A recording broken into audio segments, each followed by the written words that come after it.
We have sleet today. It'll be in the 60s tomorrow, and then it won't get above freezing on Friday. What a wacky winter weather week we're having. 1 month till spring. It's Today in Ohio, the news podcast discussion from cleveland.com and the Plain Dealer. I'm Chris Quinn, here with Courtney Astolfi, Laura Johnston, and Lisa Garvin. We have some interesting stories to discuss today. Not a huge list. Let's go to it. We finally have the wording on the proposed amendment to the Ohio Constitution that would enshrine a right to abortion, in keeping with the wishes of most Ohioans. Lisa, what does it specify? Well, it doesn't just cover abortion rights. It also covers other areas of reproductive freedom. So this is the first in a long series of legal steps that need to be taken by abortion rights advocates. They filed their written summary with the Attorney General's office yesterday, along with the proposed text for the ballot measure and 1,000 verified voter signatures. So the official title is Right to Reproductive Freedom with Protections for Health and Safety. Like I said, it enshrines an individual's right to abortion, but also other reproductive health areas like birth control and fertility treatment. This does still allow the state to ban abortions after fetal viability, which actually, I didn't know this. Back in 1971, viability was considered 28 weeks, but it's now down to about 23 to 24 weeks today, and possibly as low as 22, which is actually what's happening currently in Ohio. As you know, the fetal heartbeat law is on hold until the Supreme Court takes a look.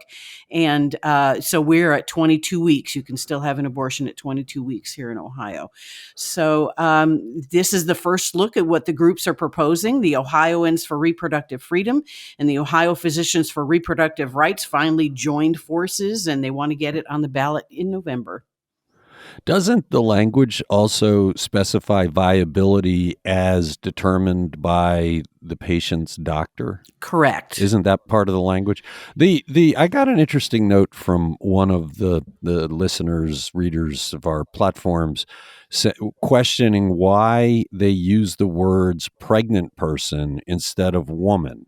They're not questioning it from the political correctness of it. They're questioning it as a pragmatic move. Mm-hmm. That's going to offend people. There are people that believe that pregnancy is about a woman and that it's been silly to move away from that. And so do you lose votes by going with what surely the opponents will call wokeism and, nonsense about we're not even giving women the words pregnancy? That's an interesting point. Mm-hmm. You very well could lose some votes because of that. Yeah, and it's really become kind of an arguing point. And I'm in the camp that only biological women can have children because that's a scientific fact. But yeah. Yeah, I hadn't thought of it until I got the note, but I thought, why would you weaken the support for it? This is going to be a war until November if they get the signatures. And the antis are going to be they already are. They started with the ridiculous claims already that, we're trying to kill babies when they're viable, and this is going to allow lots of late-term abortions. I mean, they started throwing the gasoline on the fire almost immediately. And you will see ads on both sides and all that. So you would think the people that are behind this would try and be as ironclad, as invulnerable to criticism as possible. And they put a lot of thought. This is smart. This is well crafted. I was very impressed when I read it, but that seems like it's a flaw in their logic. We'll have to see. It'll be a lot of talk between now and November. Probably a lot of postcards. I don't know if it'll be about Red China, but we'll all be getting lots of postcards in the mail. You're listening to Today in Ohio. We have talked a lot about the popularity of sports gambling in Ohio, with the caveat that it would cause addiction issues for some. The early numbers are in, and they are not good. What do they show, Courtney? Yeah, we looked at numbers from Ohio's problem gambling hotline, and looking at the first month of legalized sports betting in Ohio, there were an average of 48 calls to the hotline per day in January. Now that's more than double the average in December, which was 20 calls a day. And compare that to a year ago in January 2022, when there were just 15 calls. So it's going up, and the folks who know this world said that it was really no surprise that it was going up, saw that coming based on other states who have legalized sports betting. However, I thought one little data point here was interesting. They told us that the largest jumping calls to the hotline came from 18 to 34-year-olds, many of whom started gambling less than a year ago. So that was an interesting data point. And we talked to the associate director of the Problem Gambling Network of Ohio, Michael Buzelli, and he basically said that this is going to be the new normal, that higher rates come in when states legalize sports betting, and they stay that way as that practice continues. We did hear anecdotally in January about much younger people spending a lot of time on their phones gambling. When it came up in our newsroom, there were people in our newsroom saying, "Oh yeah, my friends are doing this, or my boyfriend is doing this." Again, as gambling was coming, it affects everybody, but it is interesting that that's where they're seeing an increase. What you worry about, and I don't know that anybody can estimate this, is what does it mean for the total number of people with problem gambling, right? That these are the people that reached out, that recognized, I've got a problem here. But how many people don't and then lose everything? I don't know if there's good science on how many lives get permanently altered by the easy availability of gambling. We've never had it before where you could just do it so easily on your phone 24 hours a day. Right. And that's something that Buzelli of the Problem Gambling Network really, really kind of brought up. It's not like a gambling issue where you have to, trudge down to the casino and do it there. There's tons of ads everywhere. You pull open your laptop, you pull open your phone. There's an entree into clicking through those ads. There's grocery store kiosks, and you're carrying it around in your pocket. So, Buzelli also pointed to this style of gambling is, he described it as rapid play. You can bet on the outcome of each quarter, each inning. You can narrow down bets and make wagers on every single pitch that a pitcher throws in a baseball game. So it just seems like this is a different animal than getting in your car and driving downtown to go to the casino. It's just everywhere all the time, all at once. I should point out that we are making some money on sports gambling advertising. It's supporting the journalism we do, including this podcast. Clearly, Courtney, people want sports gambling. The numbers of people that are participating in it show that this is something that Ohioans wanted to do. And the prohibitions, you could argue, were just limiting them from something that is recreational. I just wonder if more should be done to help the problem gamblers than those little ads, the little disclaimers that run under everything saying, hey, if you got a problem, call this number. If there should be requirements that the people making the big bucks off of this should be doing more outreach, or should have some kind of programs in place. You can do anything with programming to spot the problem sports gambler and focus some help on them. They know who's spending the money. They know what people are losing. So should there be some requirement that when somebody starts to lose money at a certain rate, these sports books have a duty to reach out and help? Yeah, I mean, folks do it to have fun. I don't know, we think about other vices that we allow, alcohol and the disclaimers, don't drink too much, and cigarettes, and there's the quit line for that. It seems like the supports that are in place for this vice that's legal are kind of akin to those others. But you raise a good question, and I'm kind of curious to hugely hear about the demographics, not just of those calling the hotline, but who are having issues. Is this hitting, lower income folks more, higher income folks more? I bet the gender divide's pretty stark. So I'm just curious which Ohioans this is hitting. It's interesting, though, that you bring up alcohol, because the bar owner does have a duty. If you are sloppy drunk, they have some liability if you go out and cause mayhem, and so they will reach over and seek to get you a ride home. But you don't have the same kind of thing here. I don't know. I will be exploring this plenty in the coming months, weeks, years. This is a problem that will grow, and I'm sure the anecdotes of people who lose everything will stir people to action. You're listening to Today in Ohio. The head of the U.S. EPA joined the governors of Ohio and Pennsylvania for some strong words aimed at the railroad responsible for the big derailment in East Palestine.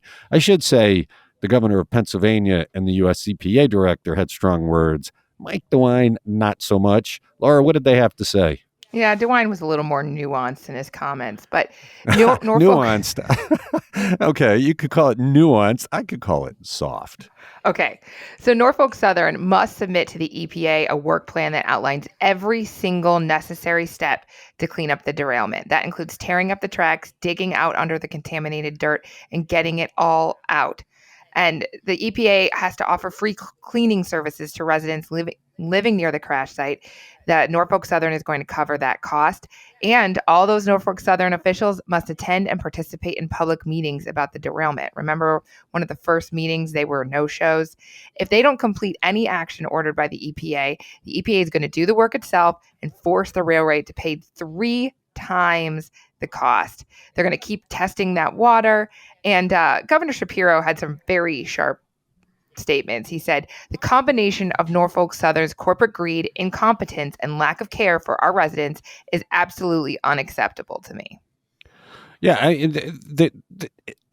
it's interesting that it takes the EPA to order them to clean it up. That is what makes it happen. And they're going to have to dig out the tracks, right? You got to take up the tracks, take up the rocks, and get down into the soil.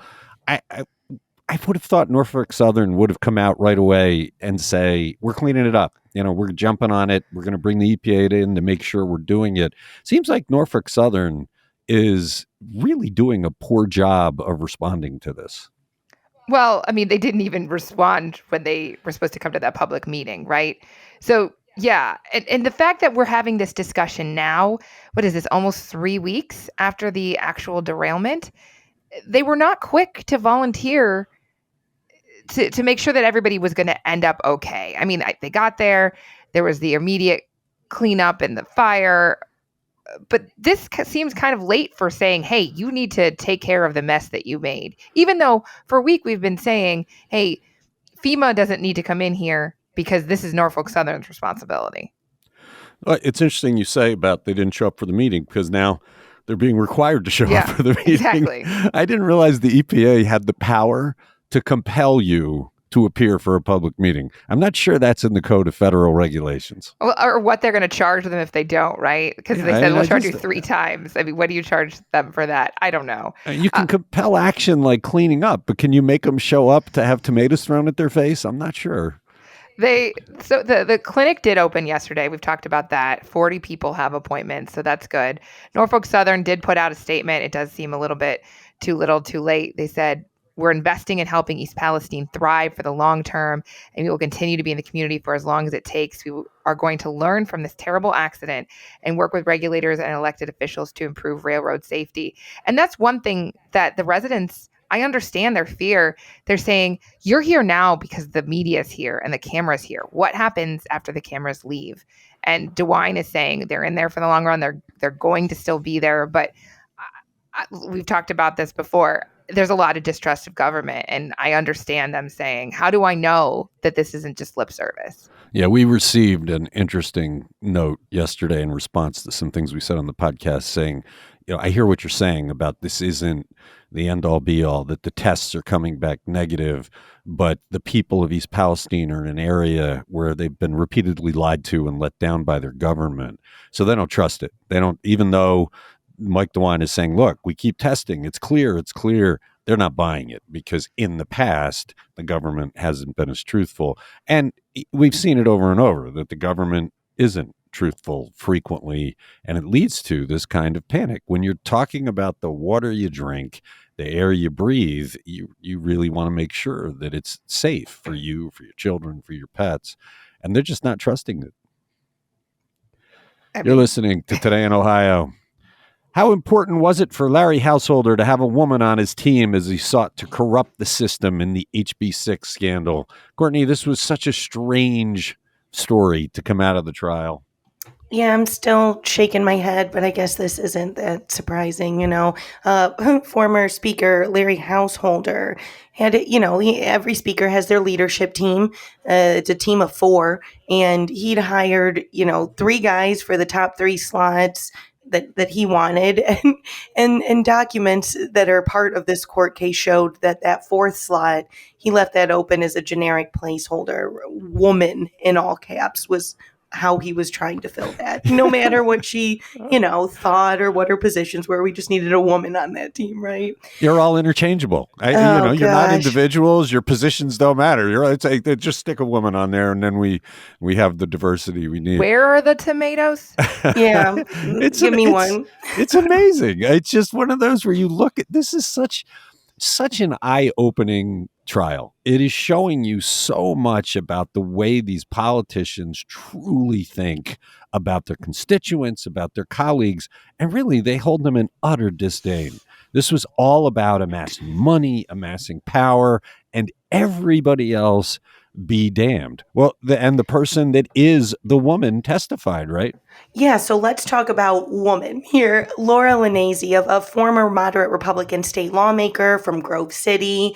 She was not having Householder's stuff, apparently. So she was put on this team. She told jurors on Tuesday that she found it to be quite a surprise when Householder asked her to join in 2019, because she had supported Speaker Ryan Smith at that time. So she was on the other team, and Householder brought her over, and she started to describe then her falling out with this team that she was slotted to be part of in the first place. Linnazy talked about a tense meeting of the group, and Householders calling on her, pressuring her to vote for HB 6. She refused. At some point, someone in the group slammed something on the table, and Householder again, asked her, Laura, I need your vote. And she again refused to do his bidding. She said she called it anti-free market legislation that unfairly charged constituents to pay for a private company's financial problems. And so this led to, some ostracization. Obviously, Linnazy stayed on Householder's leadership team, but he yanked her from her committee assignment for the House's Civil Justice Committee. And that was her place on that team. This is why he was limiting it to one spot for a woman, because if they vote their conscience, they become a problem for what he's trying to accomplish. Fascinating testimony in this trial.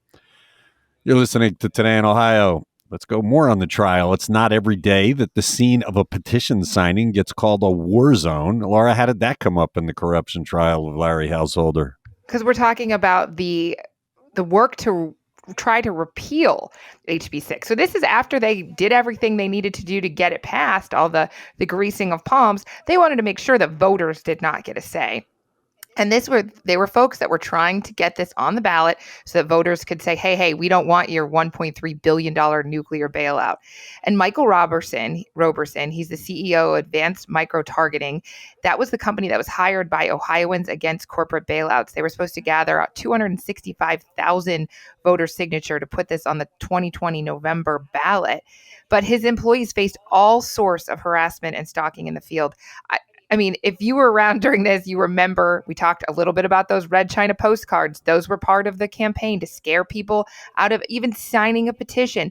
Political operatives created, quote, disturbances to deter signers. Employees for the repeal campaign were poached and disappeared, paid to quit their jobs without notice. Gatherers were followed by trackers who were trying to confuse signers with their own dummy petitions. I mean, it was mass chaos, and that's what Roberson said. It was a war zone. You know what's problematic with all of this is that we covered this. We talked about this, thinking back to Jane Cahoon, our former politics and state editor, just being amazed that this was going on. And other than condemning it, which I think some of the politicians did, nobody investigated it. I mean, this was the red flag that something bad was happening with these efforts. We'd never seen this before. Physical kind of altercations. From the very start of HB 6, we reported and reported and reported all of the anomalies, that this is something that had been rejected repeatedly by previous administrations. Nobody would pass it. And then all of a sudden it was a race, and we're reporting it. And the opponents are screaming about it all the way up through this campaign to stop it with violence and all sorts of things. And nobody on the Ohio level, not one person, not a prosecutor, not the attorney general, nobody investigated it. Bad things were clearly happening, and all of them were okay with it. All of them. And it took the federal Justice Department to come in and do something about it. What does that say for the state of our state government? Well, if you've been paying attention to the Householder trial, it was really dirty, right? And even the people who didn't do anything wrong, we don't know they didn't know anything. They called this black ops. And it was, you're right, it was so obvious to anyone paying attention that we covered had it. Nothing good for the people of Ohio and was only good for the corporations. Everybody knew it was happening, and nobody said, this stinks. This stinks to the high heavens. What's going on here? And started looking into it. And if it weren't for the federal Justice Department, they all would have gotten away with everything. And part of that is the way that these PACs work, right? And the nonprofit Generation Now with a series of pass-through entities, and raised all of this money that was funneling it to all sorts of politicians and checks passed under the table. And you can't see where the money comes from. So you can say follow the money, but when there's a big black hole, it's kind of hard to do that. I think it speaks more to that these people were all subservient to First Energy. I mean, even Dave Yost, who wouldn't do what they were asking him to do in his communication, was saying, hey, if it weren't First Energy, I'd be on top of this. Mike DeWine, John Husted are subservient to First Energy. And because they were servants of First Energy instead of the voters, they weren't doing anything about this clear wrongdoing. Somebody called it like a lobbying firm with a utility arm. I mean, they spent ungodly amounts of money. And I know somebody that worked there a long time in the 90s. And so, we're talking about this one very specific move to get this bailout. We don't know what they did in the past. You don't just go whole hog the first time you try something bad, right? Like, this company has been greasing palms for a very long time. And from they own the government. I mean, clearly this trial is showing just how much they owned the Ohio government. You're listening to Today in Ohio. So, Lisa, did Parma get away with violating the rights of a guy who created a parody Facebook page for the city police to pillory it? What's the word from the U.S. Supreme Court? They declined to hear the appeal of Parma resident Anthony Novak, and they didn't give a reason for that. So that means that lower court decisions from the Common Pleas Court and from the Appeals Court will stand.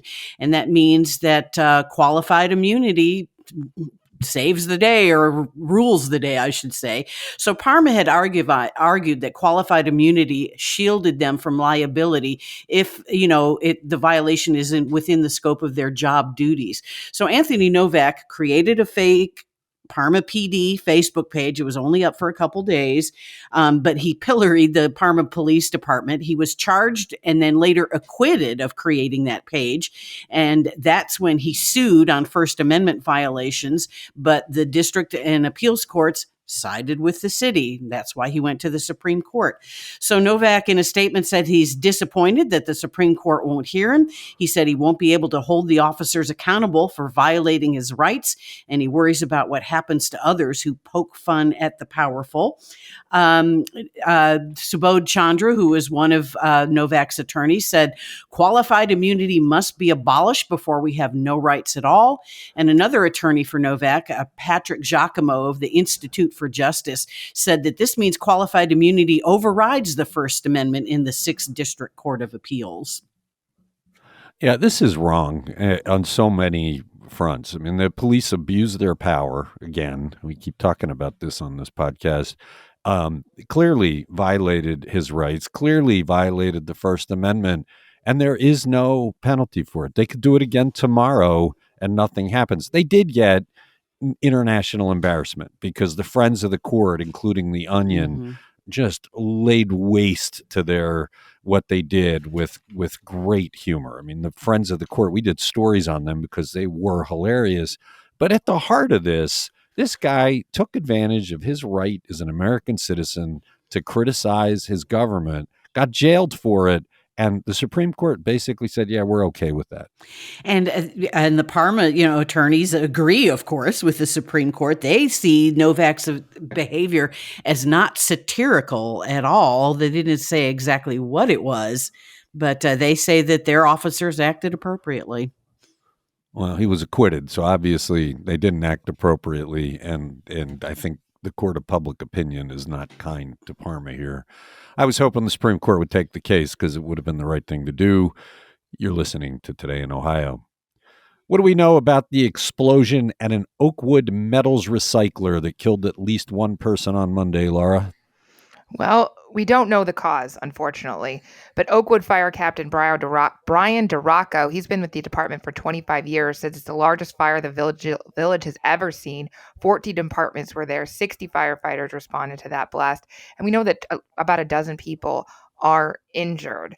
The officials from the state fire marshal, the Ohio EPA, and OSHA are investigating this. This company recycles scrap metals, remelts them into new products. So they have brass and bronze alloys in pellets, and those are used in the energy, transportation, and construction industries. They have had some citations and fines in recent years from OSHA. There was a worker who suffered third-degree burns after an accident in March 2019. He was using a ladle to get a sample out of a pot of molten metal inside a heating oven, and he ended up getting caught on fire when metal splashed onto his overalls.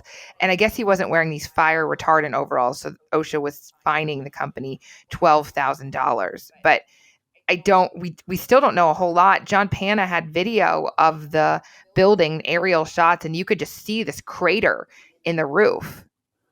Yeah, it was a massive explosion. And one of the quotes I saw from somebody was, well, they do deal with molten metal, so there's a risk. And I wasn't aware that molten metal posed an explosion risk. I've never played around with molten metal. I've only heat treated some blades. But we have a big steel plant where we never have explosions. I wonder if there's some combination of heat and cold that did it. And this was powerful explosion. I can't wait to hear what the cause was. I mean, I think there's going to be a bit of a science lesson.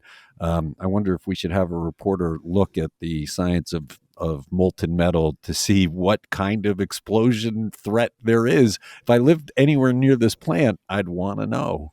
Yeah, and this can't be the only plant, right? And it's not like anyone had ever heard of this company, Schumann, before. It's not like a giant corporation. So there's probably a lot of these small manufacturers just all over Northeast Ohio. But we've never heard of one having an explosion. There are lots of companies that recycle metal, and I've just never heard of an explosion threat. You wonder what the combination was. It blew off the entire wall. I mean, this is a big building, and the wall was gone. Steel beams were heaved out, and bits of molten metal were found outside the plant. And yeah, cars were, not crushed, but there were like holes in the windshields and major damage done to all these cars in the parking lot. This was somebody died. We don't know how badly injured the other 12 are, if they're going to survive. I hope everybody makes it and recovers. Yeah, it's surprising with the force of this explosion that the casualties are not worse. We'll have to it'll take a while for them to investigate this, but we'll have to see what it is. It's Today in Ohio. That's it for the Wednesday discussion. Chris, I'm sorry. You skipped over a story. I did. Yes, you did. You skipped over the Budig, East Palestine story. Oh, good. Let's do that, Lisa. Okay. The U.S. Transportation Secretary, Pete Buttigieg, had some big thoughts about fixing the railroads. Reporter Sabrina Eaton laid them out. What did she report? Yeah, apparently Pete Buttigieg has a laundry list of rail safety regulations that he wants to bring back or institute. And some of these were rolled back by the Trump administration. He accused the Trump administration of doing just that and accused railroads of, lobbying to weaken these regulations. So among the list, he wants to require railroads to offer paid sick leave. He wants close close call reporting to protect whistleblowers, require a minimum of 2 crew members. This train only had 1 crew member in East Palestine. Advance notification to emergency responders when hazardous materials are moving through their state. Limits on train lengths and increased regulation of high hazard cargo. And he also wants to increase the maximum fines that are levied by ODOT from $225,000 to 10 times that amount. Yeah, I loved this story because it laid out the entire list of what you need, right? I mean, it's, as we've talked about this train derailment, each of these elements has been discussed as a possible fix, and he just went through them methodically, saying we need to do all of these. The question is, why haven't we done them in the past? Everybody knows you need them. The way they break trains is based on 150-year-old technology, and the modern technology, which sets the brakes in a series. So the first train car has its brakes, then the next one, then the next one. And if they put in the new brakes, they all hit the brakes at the same time. And these trains are really long. So if you think about how long it takes for them all to hit their brakes, especially with that many cars, it's a very long time.